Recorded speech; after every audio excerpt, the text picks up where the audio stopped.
Martial art और acupuncture. एक ही पल में विनोद के दिमाग में बड़ी मात्रा में जानकारी भर गई। विनोद एक पल में उठा और जल्दी से अपने गले से रुद्राक्ष निकाला। उसका चेहरा अविश्वास से भरा हुआ था। क्या माँ, मैं सपना देख रहा हूँ? विनोद ने आश्चर्य से कहा। उसने अपने गाल पर जोर से चुटकी काटी, लेकिन गलती से उसने अपने घाव को नोच डाला। उसे बहुत दर्द हुआ, मगर वो मुस्कुरा रहा था। ये सच है, हे महादेव, मुझे सच में मेहता परिवार के पूर्वजों से एक विरासत मिली है। विनोद ने तुरंत इस बात को अपने दिल में दबा लिया। उसने जल्दी से एक खाली पाक ढूंढ लिया। उसने आंखें बंद करके मेडिटेशन शुरू किया। अपने दिमाग को एकाग्र करने के बाद उसके अंदर आवाज आई, ये जो तुम्हें मिला है, यह अमर रुद्राक्ष है। ये तुम्हारे पूर्वजों की धरोहर है। विनोद ने केवल आधे घंटे तक योगाभ्यास किया। उसके शरीर के अंदर एक गर्म धारा का प्रवाह शुरू हुआ, जिसने उसके शरीर की नसों को बहुत सारी ताकत और स्फूर्ति से भर दिया। सबसे ज्यादा चमत्कार तब हुआ जब उसके अंदर बह रहे उस गर्म पदार्थ की धारा की वजह से उसके शरीर के सारे घाव तुरंत भर गए। उसी समय विनोद ने यह भी देखा कि उसकी बांह पर एक काले वासुकी नाग का पैटर्न दिख रहा था। अजीब बात यह है कि इस वासुकी की आंखें और जीभ नहीं थी। तभी विनोद को रुद्राक्ष के अंदर से एक आवाज सुनाई दी। नाग शास्त्र के हिसाब से हर बार जब आप एक स्तर में सुधार करते हैं तो आपकी बांह पर बने वासुकी की आंखें और धीरे धीरे उसकी जीभ विकसित होगी। विनोद ने अपने रुद्राक्ष को प्रणाम किया, उसे चूमा और कहा, मेरे पूर्वज वास्तव में हजारों साल पहले स्पेशल डॉक्टर कहलाने योग्य थे और उन्होंने जो ज्ञान हासिल किया है वो बहुत प्रभावशाली है। इसके अलावा चावला परिवार सेजल, पिछले 2 सालों से आज तक तुम लोगों ने जो मेरा और मेरे परिवार का अपमान किया है, मैं इसे कभी नहीं भूलूंगा। मैं अपना बदला लेकर रहूंगा। विनोद ने एक गहरी सांस लेते हुए कहा, अरे, आसमान हल्का सफेद हो गया है। उफ, मैं तो भूल ही गया था कि दादी अभी भी मेरे वापस आने का इंतजार कर रही है। दादी की याद आते ही विनोद ने सहसा अपना सिर पीट लिया। वो जल्दी से पार्क से बाहर निकला, टैक्सी ली और सीधे अस्पताल पहुंच गया। वार्ड में कदम रखते ही विनोद को लगा कि कुछ तो गड़बड़ है। अस्पताल के खाली बिस्तर को देखकर विनोद बेहद परेशान हो गया। उसने परेशान होकर कहा, मेरी दादी कहाँ है? आसपास की किसी भी नर्स ने उसे कोई जवाब नहीं दिया। बगल के बिस्तर पर लेटी हुई एक मरीज से विनोद की ये हालत नहीं देखी गई। उसने धीमी आवाज में विनोद को बताया कि विनोद की दादी सावित्री की हालत कल रात को बहुत खराब हो गई थी, लेकिन ड्यूटी पर मौजूद डॉक्टर केवल फॉर्मेलिटी के लिए उसे देखने आए, फिर उसकी तकलीफ और उसको नजरअंदाज कर दिया। सुबह हुई तो उनकी मौत हो चुकी थी। बाद में अस्पताल ने विनोद की दादी को मुर्दाघर भेज दिया। विनोद अचानक चौंका और चीख कर कहा, मुर्दाघर? नहीं नहीं, मेरी दादी नहीं मर सकती है। जब वो मुर्दाघर पहुंचा तो उसने देखा कि कई कर्मचारी दादी की लाश को मुर्दाघर में धकेल रहे थे। इस दृश्य को देखकर उसका दिल दहल गया। वो गुस्से से चिल्लाया, रुको! अचानक से विनोद की दहाड़ से अस्पताल के दोनों स्टाफ मेंबर्स कांप उठे। जब उन्होंने विनोद को मुर्दाघर में घुसते देखा तो उन दोनों ने तुरंत कहा, अरे, तुम कौन हो? क्या तुम्हें नहीं पता कि मुर्दाघर में अस्पताल के एम्प्लॉयज के अलावा किसी को भी प्रवेश की अनुमति नहीं है? लेकिन विनोद ने उनकी बातों पर बिल्कुल भी ध्यान नहीं दिया और बस उनके ठीक पीछे चलता रहा। फिर उसने तुरंत सावित्री का शव उठाया, पलटा और चला गया। दोनों कर्मचारियों ने कुछ देर तक कोई प्रतिक्रिया नहीं दी। जब विनोद उनसे थोड़ी दूर चला गया तब वे दोनों कर्मचारी विनोद को पकड़ने के लिए दौड़े। उन्होंने पीछे से चिल्लाकर कहा, उसे जल्दी रोको, उस आदमी ने शव चुरा लिया है। अरे, उसे जल्दी पकड़ो। वही इस समय विनोद के दिमाग में केवल एक बात चल रही थी कि उसे दादी को बचाना है। व्याकुलता की स्थिति में रुद्राक्ष स्वचालित रूप से चलने लगा। विनोद को अपने अंदर गर्म धारा का प्रवाह तेजी से अपने अंगों और हड्डियों के अंदर से गुजरता हुआ महसूस हुआ। इससे विनोद को लगा जैसे स्वयं महादेव उसकी मदद कर रहे हैं। उसने अपनी दादी की लाश को पकड़ रखा था, फिर भी उसकी स्पीड कम नहीं हुई, बल्कि और बढ़ गई। अस्पताल के गलियारे में लगभग 1 दर्जन डॉक्टरों और नर्सों ने उसे रोकने की कोशिश की, लेकिन उसने चतुराई से उन सभी को चकमा दे दिया। कुछ देर के लिए पूरे अस्पताल में अफरा तफरी मच गई। वहीं दूसरी ओर अस्पताल के ऑन्कोलॉजी डिपार्टमेंट के डीन विवेक के बगल में सफारी सूट में एक बूढ़ा व्यक्ति बैठा था। जब उसने विनोद को डॉक्टरों और नर्सों से बचते हुए देखा तो वो खुद को रोक नहीं सका। उसकी आंखें आश्चर्य से चमक उठी और उसने एक गहरी सांस ली। ये देखकर ऑन्कोलॉजी डिपार्टमेंट के डीन विवेक एक पल के लिए स्तब्ध रह गए। उन्होंने तुरंत कहा, मिस्टर बेदी, ये सब क्या मामला है? इस पूरे हंगामे से विवेक को बहुत गुस्सा आ रहा था, लेकिन सफारी सूट वाले बूढ़े व्यक्ति के सामने उसका रवैया असामान्य रूप से विनम्र था। ऐसा इसलिए था क्योंकि उनके बगल में सफारी सूट वाला बूढ़ा आदमी भारत के जाने माने कैंसर स्पेशलिस्ट डॉक्टर बेदी हैं। डॉक्टर बेदी ने उस दिशा में देखा जिस ओर विनोद भाग रहा था। फिर धीरे से आह भरी और कहा, भाई क्या स्पीड है, मानना पड़ेगा। डीन विवेक ने इस पूरे मामले को कवर अप करने के लिए डॉक्टर बेदी को ऑडिटोरियम में चलने के लिए कहा। डॉक्टर बेदी, नए डॉक्टर्स आपका ऑडिटोरियम में इंतजार कर रहे हैं। आज उसने अस्पताल में युवा डॉक्टरों को लेक्चर देने के लिए डॉक्टर बेदी को आमंत्रित किया था। डॉक्टर बेदी मुस्कुराया और सिर हिलाया। चिंता मत करो, चलो ऑडिटोरियम की ओर चलते हैं। विवेक के पास आगे बढ़ने के अलावा कोई चारा नहीं था और डॉक्टर बेदी और डीन विवेक दोनों वार्ड के दरवाजे तक पहुंचे तो उन्हें अंदर से दहाड़ने की आवाजें सुनाई दी। मेरी दादी मरी नहीं है, झोला छाप डॉक्टर। वार्ड में विनोद ने अपनी दादी सावित्री को अस्पताल के बिस्तर पर लिटा दिया और डॉक्टरों और नर्सों के एक बड़े समूह का सामना किया। सर, हम आपकी भावनाओं को समझते हैं, लेकिन मरीज वास्तव में मर चुकी है, एक डॉक्टर ने कहा। विवेक, जो वार्ड के दरवाजे तक पहुंच चुके थे, उन्होंने वार्ड में अफरातफरी देखी, इसलिए उन्होंने जोर से चिल्लाकर कहा, यहाँ इतना शोर क्यों हो रहा है। डीन विवेक को आते देखकर डॉक्टरों और नर्सों का एक समूह उनकी ओर बढ़ा। फिर उन्हें सारा वाकया बताया।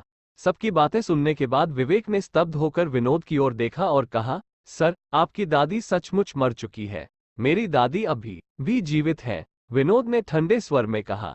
विवेक ने चिढ़ते हुए कहा, ये सांस नहीं ले रही है, इनकी दिल की धड़कन बंद हो चुकी है, ये जीवित कैसे हो सकती है। सुनो, मैं तुम्हें सलाह देता हूं कि तुम चुपचाप यहां से चले जाओ, नहीं तो हमें पुलिस को बुलाना पड़ेगा। विनोद ने गुस्से में उत्तर दिया, आप पुलिस को बुलाओगे? आपके अस्पताल ने मेरी दादी की मृत्यु की घोषणा बिना किसी जांच के कर दी, है ना? क्या आपको एक इंसान के जीवन के साथ खिलवाड़ करने के लिए कानूनी जिम्मेदारी लेने की जरूरत नहीं है? विनोद को पीछे हटने से इनकार करते देख विवेक का चेहरा गुस्से से तमतमा उठा। वो पीछे मुड़ा और अपने बगल वाले डॉक्टर से पुलिस को बुलाने के लिए कहा। हालांकि इस समय डॉक्टर बेदी, जो कि थोड़ी दूरी पर खड़ा था, उसने अचानक से विवेक को टोक दिया। एक मिनट रुकिए, क्या मैं इस युवक से कुछ बातें कर सकता हूं? डॉक्टर बेदी ने विनोद की ओर देखा और धीरे से पूछा, सुनो, मैं आपसे बात कर रहा हूं। आप किस आधार पर यह कह रहे हो कि आपकी दादी अभी भी जीवित है? विनोद ने तुरंत कहा, एक्यूपंक्चर के हिसाब से कभी कभी मरीजों की श्वास, नाड़ी और दिल की धड़कन की आवाज बहुत धीमी हो जाती है, बिल्कुल ना के बराबर। ऐसा लगता है जैसे सामने वाला मर गया, मगर वह जिंदा होता है। ये नाड़ी शास्त्र के 7वें खंड में दर्ज किया गया है। एक्यूपॉइंट की एक विधि सांस को सील कर सकती है और एक दिन के लिए रोगी के जीवन को बचा सकती है। मैंने अभी अभी गहन ऊर्जा को सील किया है और मेरी दादी पक्के तौर पर अभी भी जिंदा है। विनोद ने जो कहा वो इतना रहस्यमय था कि वार्ड के डॉक्टरों और नर्सों को उस पर विश्वास नहीं हुआ। विवेक ने और भी ज्यादा मजाक उड़ाते हुए हल्के से कहा, अच्छी कहानी है, लेकिन ये अफसोस की बात है कि आप ये कहानी हम जैसे गलत लोगों को सुना रहे हो। मैंने नाड़ी शास्त्र के 5 खंड एकत्र किए हैं और इसमें ऐसी किसी ऊर्जा का जिक्र नहीं है जिस ऊर्जा के बारे में आप बात कर रहे हो। मेडिकल की किताबों के इस सेट में कोई 7वां खंड नहीं है। विवेक के शब्द अभी भी सबके कानों में गूंज रहे थे। हालांकि डॉक्टर बेदी ने गंभीरता से अपना सिर हिलाया। नहीं, नाड़ी शास्त्र के वास्तव में 7 खंड है, लेकिन पिछले 2 खंड समय के साथ खो गए हैं। मुझे दुर्घटनावश 6ठे खंड के अवशेष भी प्राप्त हुए। ये सहज गहन ऊर्जा को रिकॉर्ड करता है। क्या मिस्टर बेदी, क्या आप मजाक कर रहे हैं? विवेक ने अचंभित होकर कहा, फिर अविश्वास से डॉक्टर बेदी की ओर देखा। बाकी डॉक्टर और नर्स भी इन बातों से हैरान रह गए और फिर इस बात पर खूब सारी चर्चाएं शुरू हो गईं। डॉक्टर बेदी ने आह भरी और अपनी बात को जारी रखा। ये अफसोस की बात है कि नाड़ी शास्त्र के 7वें खंड में बहुत सारी बातें दर्ज की गई हैं जिनके बारे में हमें कुछ नहीं पता। मुझे बड़ा अफसोस है कि मैं उसे कभी नहीं पढ़ पाया। 7 खंड है और डॉक्टर बेदी ने पहले से ही इसमें दर्ज अधिकांश सहज गहन ऊर्जा पर विश्वास कर लिया है। ये सोचते हुए विवेक को मन में बहुत ज्यादा गुस्सा आ रहा था। डॉक्टर बेदी ने कहा, मैंने देखा कि सावित्री के दोनों एक्यूपॉइंट के बीच एक छोटा सा उभार था जो बिल्कुल मानव शरीर की सांसों की तरह है, जो कि बेहद चमत्कारी है। डॉक्टर बेदी चौंक गया और वो बुदबुदाया, यह सही है, यह नाड़ी शास्त्र के खंड 6 में दर्ज की गई सहज गहन ऊर्जा है। सॉरी विनोद, हम सबने आपके नॉलेज पर शक किया। विनोद ने भौहें सिकोड़कर कहा, मेरा नाम विनोद है। मैंने जो भी किया वो बस एक छोटा सा नुस्खा है। ये सिर्फ एक छोटी सी तकनीक है। मेहता परिवार के पूर्वजों द्वारा पारित चिकित्सा कौशल की तुलना में भारतीय और पश्चिमी चिकित्सा की आधुनिक प्रणाली कुछ खास नहीं है। आपको पता होना चाहिए कि ऐसे 1000 नहीं बल्कि 800 चिकित्सा कौशल खो गए हैं, जो नाड़ी काटने और एक्यूपंक्चर के महान स्किल्स में से एक है। और कई अनगिनत मेडिकल किताबें भी हैं जो नाड़ी शास्त्र की तरह खो गई हैं या जो समय के साथ गायब हो गई हैं। डॉक्टर बेदी को नाड़ी शास्त्र के प्रति उत्साहित देखकर भी विनोद ने उन्हें नाड़ी शास्त्र के बारे में ज्यादा कुछ नहीं बताया। डॉक्टर बेदी को यह बताना कि विनोद के दिमाग में अभी भी नाड़ी शास्त्र वॉल्यूम 7 जैसी हजारों प्राचीन मेडिकल बुक्स हैं, उन्हें बहुत ज्यादा डराने जैसा होगा। अब डॉक्टर विवेक शर्मिंदा था। डॉक्टर बेदी और विनोद को खुशी से बात करते हुए देखकर वो थोड़ा सा अकेला महसूस कर रहा था। अस्पताल की प्रतिष्ठा को बचाने के लिए उसने हस्तक्षेप करते हुए कहा, मिस्टर बेदी, भले ही इस मरीज की अभी भी कुछ सांसें बाकी हैं, मगर हमारे अस्पताल में यह ऊर्जा से रिलेटेड नाड़ी शास्त्र के ज्ञान की बात कौन जानता है। इसके अलावा मरीज पहले से ही कैंसर के लास्ट स्टेज में है। इनके शरीर में कैंसर सेल्स बुरी तरह फैल गए हैं, इनका पूरा शरीर इन्फेक्टेड है, इन्हें भगवान भी नहीं बचा सकते, तो अस्पताल क्या चीज है। ये शब्द सुनते ही डॉक्टर बेदी ने एक पल सोचने के बाद एक लंबी सांस ली। फिर उन्होंने विनोद की ओर देखा और कहा, विनोद, आपका एक्यूपंक्चर स्किल्स और नाड़ी शास्त्र का ज्ञान सही में आउटस्टैंडिंग है, लेकिन जैसा कि डॉक्टर विवेक ने कहा, आपकी दादी की हालत बेहद क्रिटिकल है।